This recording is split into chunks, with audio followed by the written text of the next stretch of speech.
नमस्ते। Welcome to heat happy energy amor tarot. कभी कभी ऐसा लगता है ना जैसे जिंदगी किसी नई डायरेक्शन में शायद हमें लेके आ रही है, पर समझ नहीं आता है कि ये हो क्या रहा है। लेकिन अंदर से लगता है कुछ बदले जा रहा है। सो आज देखते हैं कि आपकी एनर्जी इस समय कहाँ जा रही है, क्या शिफ्ट हो रहा है आपके अंदर। कोई पुरानी चीजें आप लेट गो कर रहे हैं, कुछ नया लाइफ में अट्रैक्ट कर रहे हैं, कुछ मिस तो नहीं कर रहे हैं। उस बारे में देखते हैं। पहली एनर्जी है नाइन ऑफ कप्स की। देखिए, आपकी जो करंट एनर्जी है ना, वो आप खुद के लिए कुछ चाह रहे हैं। जैसे एक इमोशनल विश है जो आपके दिल के शायद बहुत करीब है। आप फाइनली अपने लिए खुश रहना सीख रहे हैं। जैसे चाहे दुनिया कुछ भी सोचे, पर आप अपने लिए कुछ करना चाहते हैं। इस पे wish tonic, bliss, love, Joy, सब कुछ है इस कार्ड पे। आप वो सारी चीजें अपने लिए चाहते हैं अब। ये आई डिजर्व बेटर वाली एनर्जी है। जहाँ पे आपको है कि मेरी सेल्फ रिस्पेक्ट इंटैक्ट होनी चाहिए। एक क्लैरिटी आ रही है कहीं दिमाग में। सो एक सेल्फ लव और विश फुलफिलमेंट की तरफ शिफ्ट हो रही है आपकी एनर्जी। आप शायद पहली बार अपने इमोशंस को प्रायोरिटाइज कर रहे हैं, दूसरे लोगों से या दूसरी चीजों के ऊपर रख रहे हैं। और ये एक बहुत बड़ी बात है और आपको ये करना चाहिए जरूर। नेक्स्ट है जजमेंट। देखिए, एक कुछ किसी तरह का कार्मिक या स्पिरिचुअल शिफ्ट हो रहा है या होने वाला है। जजमेंट है जहाँ पे कोई पुराना साइकिल शायद क्लोज हो रहा है और आपको नई डायरेक्शन मिल रही है। क्योंकि अगर आप ये कार्ड देखें स्पेसिफिकली, वो स्केलेटन कॉफिन में पड़ा हुआ है, तो आप किसी चीज को क्लोज कर रहे हैं यहाँ पे एक नई बिगिनिंग के लिए। क्योंकि यहाँ पे फ्लावर्स भी ब्लूम कर रहे हैं, तो ये कुछ क्लोज होके कुछ नया होगा यहाँ।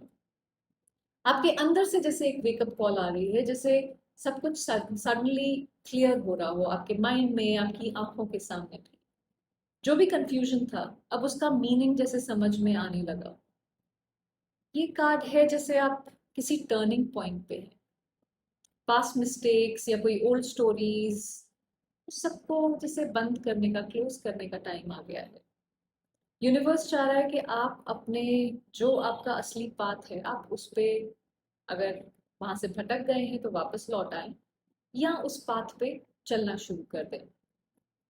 अगर ये रीडिंग आपके अंदर कुछ क्रिएट कर रही है, कुछ स्वर कर रही है, तो सब्सक्राइब जरूर करिएगा।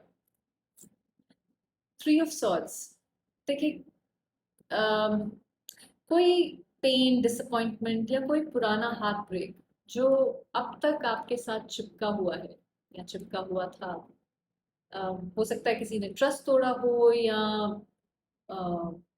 आप किसी तरह के पेन में अभी भी अटके हुए हैं। ये जो है, ये कितने नुकीले हैं अगर आप देखें, तो ये कुछ ना कुछ चुभ रहा है आपको अभी भी। अंदर से कोई पेन हो रहा है। जब तक ये दर्द रिलीज नहीं होगा, नई एनर्जी आप तक पहुंच नहीं पाएगी। ये कार्ड क्लियरली बोल रहा है कि आपके नए फेज के लिए कोई पुरानी चोट को, किसी पुराने डिसअपॉइंटमेंट को, दर्द को, उसको हील करने की जरूरत है। अम, माफी, क्लोजर या एक्सेप्टेंस जो भी है, ये इमोशनल बर्डन अब फ्री करने की जरूरत है, ताकि आप ये जजमेंट की एनर्जी में जो शिफ्ट हो रहा है यहाँ पे, उसको पूरी तरह से जी पाए, पूरी तरह से उस शिफ्ट को अपनी जिंदगी में लेके आ सके। हर्मिट। देखिए, आप कहीं ना कहीं अ, बाहर आंसर्स ढूंढने की बजाय अंदर आंसर्स ढूंढना शुरू करने लगे हैं। अम, और अगर अभी आपने शुरुआत नहीं की है, तो ये साइन है कि वो आंसर्स आपको अंदर ही मिलेंगे। वो आंसर्स आप बाहर कितना भी ढूंढ लें, बाहर नहीं मिलेंगे वो आंसर्स आपको। ये स्पिरिचुअल अलाइनमेंट का फेज है। आप एक जैसे ना अपने ही गाइड बनना शुरू हो रहे हैं। आपके दिमाग की बत्ती चलना शुरू हो रही है। यहाँ पे कैंडल उसके सर पे चली हुई है। तो ये एक अपनी इंट्यूशन की बात सुनिए कि अगर आप नहीं सुन रहे हैं तो, किसी नए सोल पर्पस, क्रिएटिव पाथ या किसी सोलो जर्नी पे जा रहे हैं, क्योंकि हर्मिट अकेला ही निकलता है अपनी जर्नी पे, उसके साथ कोई नहीं होता। तो ये एक रिफ्लेक्शन का फेज है, जो आंसर्स आप ढूंढ रहे हैं वो आपको उससे मिलेंगे। आपका नया चैप्टर क्राउड से अलग होगा, ये डेप्थ का और खुद को समझने का चैप्टर है।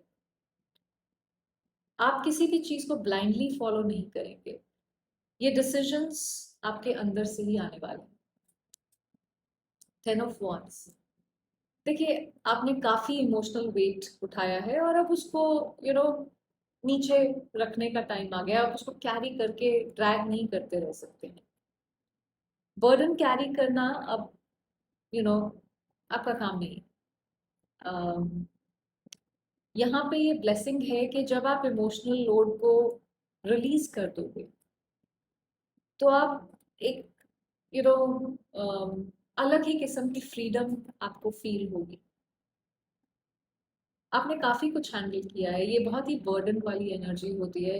आप अ, बिना गिल्ट के आगे बढ़ पाओगे। रियल रिवॉर्ड जो है तभी मिलेगा जब आप खुद के लिए बाउंड्रीज सेट करोगे। जब तक आप लोगों को अपनी बाउंड्रीज ब्रेक करते रहने दिया करोगे, तब तक जो आप चाह रहे हो वो हो नहीं पाएगा। सो सी, जो आप डिजर्व करते हो उसके लिए स्पेस बनानी जरूरी होती है, और उस स्पेस बनाने के लिए कभी कभी बाउंड्रीज सेट करनी पड़ती है, तो वो करने की जरूरत है। देखिए आपकी एनर्जी अभी सेल्फ वर्थ और सोल क्लैरिटी की तरफ शिफ्ट हो रही है। 9 ऑफ कप्स ने स्टार्ट किया है एक डिजायर, इमोशनल फुलफिलमेंट की। जजमेंट कंफर्म करता है कि एक बिग टर्निंग पॉइंट है ये आपके लिए। 3 ऑफ सॉर्ट्स कह रहा है कि पूरा नया रास्ता तभी आप तय कर पाएंगे या ढूंढ पाएंगे जब आप जो भी वो दर्द है उसको रिलीज करेंगे, उसको हील करेंगे। देखिए अगर चोट है तो उस पर मरहम पट्टी तो करनी पड़ेगी ना, तभी हील होगी। अगर हम उसे खुदे कुरेदते रहेंगे तो कैसे हील होगा। हर्मिट कहता है कि आप कहीं ना कहीं इनवर्ड्स जा रहे हैं आंसर्स ढूंढने के लिए। और 10 ऑफ वांड्स, यूनिवर्स चाहता है कि आप अपने अंदर के ये जो बर्डन्स हैं उनको रिलीज कर दे। तो जो भी पेन है और बर्डन है उसको रिलीज करने की गाइडेंस है आपके लिए।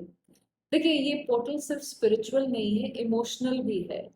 अम, ऐसा नहीं है कि आप सिर्फ एक नए चैप्टर में एंटर करने वाले हैं। ये अम, है जहाँ पे आप फाइनली अपने आप को चूज करते हैं। देखिए कब तक आप वो सब उठाते रहेंगे जो शायद कब का छूट चुका है, जो आपके साथ है ही नहीं, उसको आप क्यों कैरी करके घूम रहे हैं। कभी कभी नई शुरुआत सिर्फ तभी हो पाती है जब हम खुद से कहते हैं कि बस अब मुझे खुद के लिए चलना है, अब मुझे खुद के लिए कुछ करना है, मुझे जिस चीज से खुशी मिलती है मैं उस पर फोकस करना चाहता हूँ या चाहती हूँ। देखिए यूनिवर्स आपके साथ है, पर पहला कदम कदम आपको ही उठाना पड़ेगा। आई होप इससे आपको कुछ क्लैरिटी मिली हो। Thank you for watching.